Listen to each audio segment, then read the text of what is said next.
Hi friends, ఈ వీడియోలో village స్టైల్లో బెండకాయ పులుసు ఎలా తయారు చేసుకోవాలో చూద్దాము. ముందుగా బెండకాయలను అయితే కడిగేసి బాగా ఒక డ్రై కాటన్ క్లాత్ తుడిచేసి రెడీగా పెట్టుకోండి. ఆ తర్వాత ఒక పెనం తీసుకొని పెనంలో కొంచెంగా ఆయిల్ వేసుకొని బెండకాయ ముక్కలను బాగా ఫ్రై చేసుకోవాలి.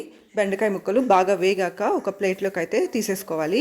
బెండకాయ పులుసు చేయడానికి ముందుగా ఒక పాత్రను తీసుకోండి. ఇక్కడైతే 1 కేజీ బెండకాయలతో పులుసు చేస్తున్నాము. పులుసు పెనంలో అయినా చేయొచ్చు, లేదంటే ఇలాగా ఒక పాత్రను తీసుకొని అందులో కొంచెం ఆయిల్ వేసి ఆయిల్ వేడయ్యాక అందులో కొంచెం వడియం వేసి కొంచెం జీలకర్రను వేసి ఆ తర్వాత సన్నగా తరిగిన ఉల్లిపాయ ముక్కలు వేసుకొని బాగా ఫ్రై చేసుకోవాలి. ఆ తర్వాత 3-4 టమోటోలు కూడా సన్నగా కట్ చేసుకొని బాగా వేపుకోవాలన్నమాట. కరివేపాకును కూడా వేసుకోండి, దంచిన వెల్లుల్లిని కూడా వేసుకోండి. ఇవన్నీ బాగా ఫ్రై చేసుకొని టమాటో ముక్కలు బాగా మగ్గాక చింతపండు కొంచెం తీసుకొని నానబెట్టుకోవాలి. ఇక్కడ చూసారు కదా, బెండకాయ ముక్కలు కూడా బాగా ఫ్రై అయిపోయాయి. ప్లేట్లోకి ట్రాన్స్ఫర్ చేసేసుకోవాలి. టమోటా ముక్కలు బాగా మగ్గిపోయింది. ఇప్పుడు మనం ఆల్రెడీ నానబెట్టుకున్న చింతపండు గుజ్జుని పల్ప్ తీసేసి మనం పాత్రలోకి అయితే యాడ్ చేసుకోవాల్సి ఉంటుంది.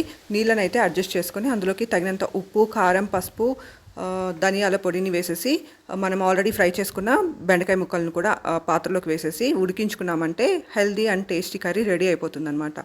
ఈ బెండకాయ పులుసు చిక్కబడేంత వరకు ఉడికించుకొని దించేసుకుంటే కర్రీ రెడీ.